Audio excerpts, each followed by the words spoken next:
Nacionalismo é um certo sentimento de pertencimento a uma cultura, a uma região, a uma língua e a um povo, ou seja, a supremacia seu país. O nacionalismo sempre levou os países a inúmeras conquistas, mas também faz com que os mesmos ponham seus próprios interesses acima do mundo em geral. Von unserem Fleisch und Blut, von unserem Blut, und in eurem jungen Gehirn brennt derselbe Geist, der uns beherrscht.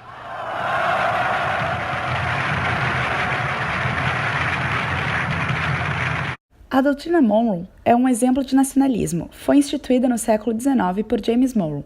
Ela diz que países europeus não deveriam interferir nos Estados Unidos e vice-versa. A América para os americanos. Contava com 3 princípios básicos: impossibilidade de criar novas colônias no continente, a não participação norte-americana em conflitos europeus e a intolerância e interferências das nações europeias.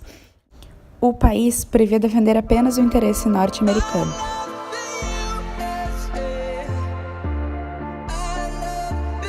A doutrina Truman foi instituída logo depois, no século XX, pelos Estados Unidos, durante o governo de Truman.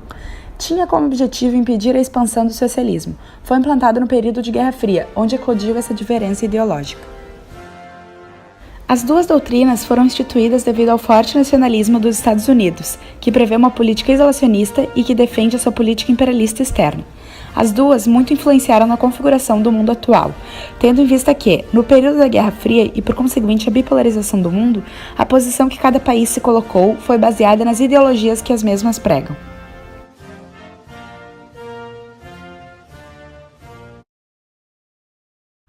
Como parte dessa situação, a partir de 1964 se desenvolveu inicialmente no Cone Sul e posteriormente em boa parte da América Latina a proliferação de ditaduras que adotaram a doutrina de segurança nacional como referência para a compreensão da realidade com a qual se deparavam.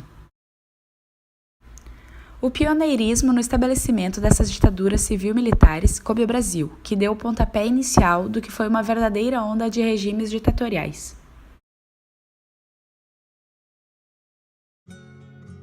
O golpe militar no Brasil, executado no dia 31 de março de 1964, levou à deposição de João Goulart e fez-se instalar no país uma ditadura militar que durou até o ano de 1985. O golpe passou a ser desenhado desde as primeiras medidas do então presidente João Goulart. Quando mesmo assumiu em 1961, havia muita desestabilidade política, inflação e desigualdade social. Diante desse cenário e da percepção que se tinha das tendências políticas de Jango, que acreditavam ser comunista, os grupos conservadores, Forças Armadas e Estados Unidos elaboraram o golpe e então concluíram-no na madrugada de 2 de abril de 1964. A sociedade reagia. Exemplo disso, a peça Liberdade e Liberdade, que criticava o governo militar. Com o aumento da repressão e a dificuldade de mobilizar a população, alguns líderes de esquerda organizaram grupos armados para lutar contra a ditadura. Isso resultou na autorização de perseguir opositores. Essa repressão utilizava torturas, onde existiam até órgãos estruturais para exercê-la. Também censuravam músicas, poemas, livros, e ninguém podia se opor que estava sujeito ao espancamento. Sim, eu fui torturada. Era feito com acompanhamento médico, ou pelo menos se dizia médico. Nós fomos logo encaminhados para as salas de tortura, sempre nua, eles arrancavam sua roupa o tempo todo, né? Então vocês imaginem o que a gente sofreu. Eu fui militante da luta armada. Não havia opção para a minha geração. A Comissão Nacional da Verdade confirmou em seu relatório final 434 mortes e desaparecimentos de vítimas da ditadura militar no país. Entre essas pessoas, 210 são desaparecidas.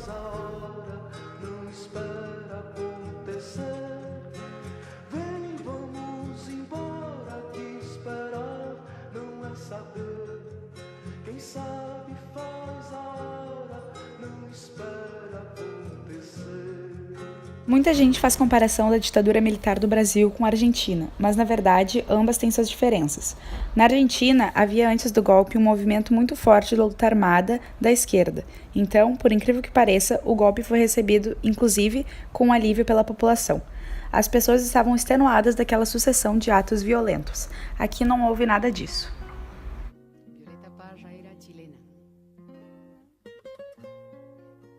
Na madrugada de 24 de março de 1976, a junta militar tomou o poder na Argentina, formada pelos comandantes Jorge Rafael Videla, Orlando Agosti e Eduardo Macera.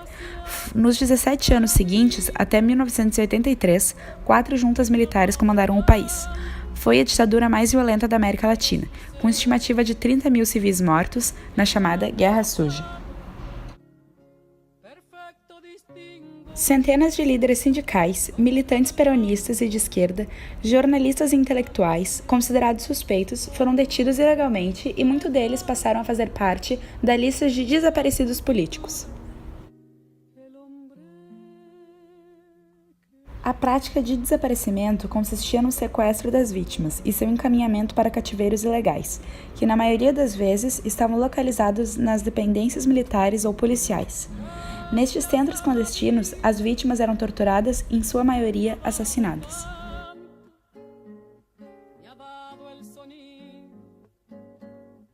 Nas prisões políticas, também funcionavam maternidades clandestinas em que as mães presas davam à luz. Havia uma lista de espera de casais apoiadores do regime para levar os bebês. Algumas crianças foram abandonadas e outras vendidas. Em todos os casos, a identidade era alterada. Acreditavam que, com a supressão da mãe, quebravam-se laços humanos fundamentais, fortalecendo o controle do Estado militar sobre a população como um todo.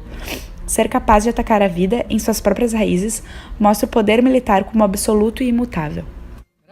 A derrota militar na Guerra das Malvinas, que em apenas 74 dias de conflito bélico deixou 700 mortos e quase 1.300 feridos, os desaparecimentos, as violações dos direitos humanos, a intensificação dos problemas políticos e militares, o caos financeiro de 1981 agravaram a crise e as intenções dos militares em manter-se no poder político da Argentina foi diminuindo. Aos poucos, a população passou a desaprovar as condutas militares e a popularidade dos mesmos caiu drasticamente. Então, a ditadura chegava ao fim.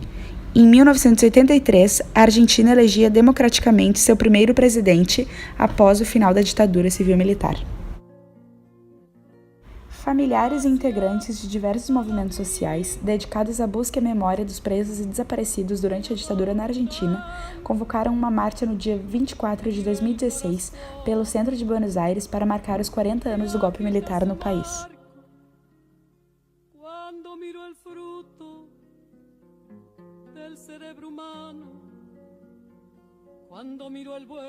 As ditaduras que assolaram os países do Cone Sul foram momentos traumáticos na história e as sequelas desses anos são vividas até hoje. Tendo analisado as duas ditaduras, podemos evidenciar que são muito parecidas nos anos em que sucederam, predominando a censura, as torturas, agressões, a falta de informação da população, mas contrapondo a essa semelhança, os anos de pós-ditadura que marcam a diferença entre as duas. Na Argentina, a Comissão da Verdade foi implementada poucos dias após o término da ditadura, enquanto no Brasil, apenas em 2011, 26 anos após o término da ditadura. Também na Argentina, no dia 24 de março, comemora-se o feriado nacional da Memória pela Verdade e a Justiça, em memória aos anos que assolaram o país. A ditadura devastou tanto o lado físico quanto o psicológico das nações que a vivenciaram, e até hoje, quando temos conhecimento do assunto, sentimos uma presença de um certo sentimentalismo quanto a isso. O nacionalismo perante nossa pátria nos faz lastimar pelo que o país e a população passaram. Portanto, fica o questionamento. Um fato histórico que tem um sentido emocional até na atualidade merece ser tratado com irrelevância?